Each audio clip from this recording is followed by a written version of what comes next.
Integration from the Rock. In 1957, white Arkansas residents conflicted with the Little Rock Nine over school integration. They survived a year of conflict and compromise to win long-term change because the media brought global attention to America's inequality and injustice. Because of the Jim Crow laws, facilities were racially segregated in the South.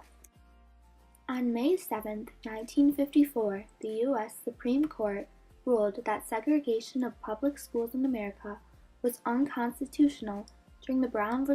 Board of Education court case. 3 years later, most schools in the South were still segregated. People did not like the idea of integration. They felt that whites should have higher privileges at school because they were more superior to blacks. In 1955, Rosa Parks took a stand and refused to give up her bus seat to a white man on the bus. This led to the Montgomery bus boycott. The protest lasted 13 months. Orville Faubus was the 36th governor of Arkansas. He served from 1955 until 1967. He played a big role in the Little Rock Nine conflict. Faubus wanted to keep segregation. On September 2, 1957, Faubus called the Arkansas National Guard to surround the high school. He even urged the citizens of Little Rock to fight against the laws. He fueled the white residents to continue their protests against the integration rights.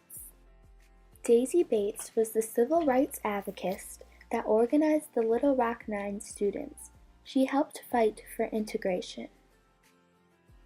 The Little Rock Nine were part of the 517 black students that were eligible to attend Central High in the fall.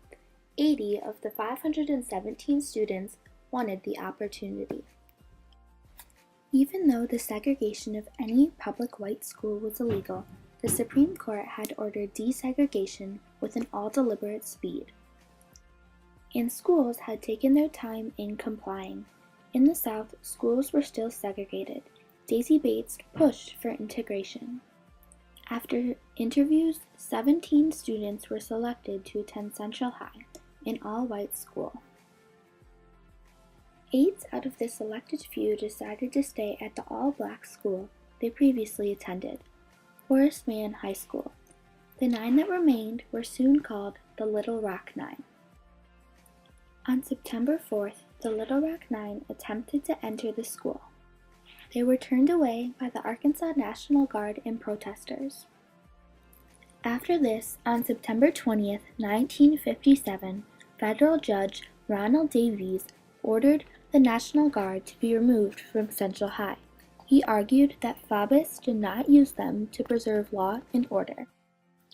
Finally, on September 25th, 1957, the Little Rock Nine was escorted by troops and taken into school for their first day of classes. The troops escorted them to and from classes. Throughout the whole year, they had to persevere through the hatred that was thrown their way by white protesters. An example of this was from Melba Patillo's book. In the book, she talked about being in the girls' bathroom one day and students were throwing flaming toilet paper over the top of the stalls at her. Her army escort couldn't enter the bathroom to help her. Finally, in the spring, they had completed their first year of classes. On May 27, 1958, Ernest Green became the first black student to graduate from Central High. He joined 600 other senior graduates at Quigley Stadium. Federal troops and police were present at the event in case anything went wrong. The event went perfectly fine. The year after the Little Rock Nine attended Central High, all the public schools in Little Rock, Arkansas were closed for a full school year.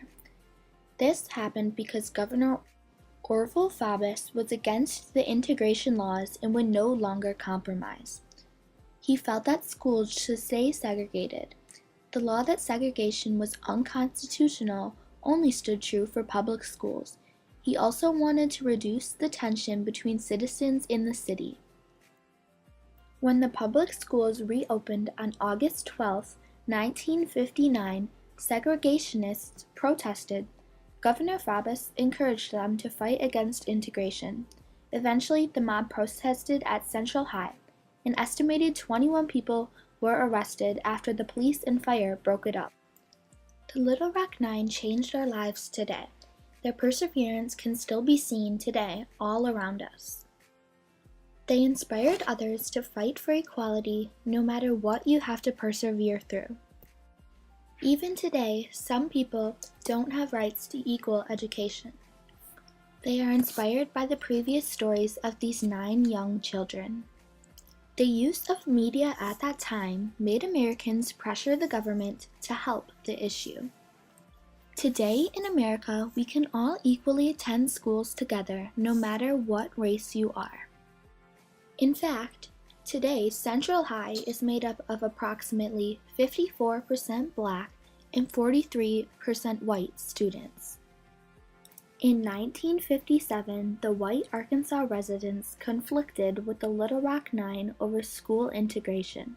They survived a year of conflict and compromise to win long-term change because the media brought global attention to America's inequality and injustice.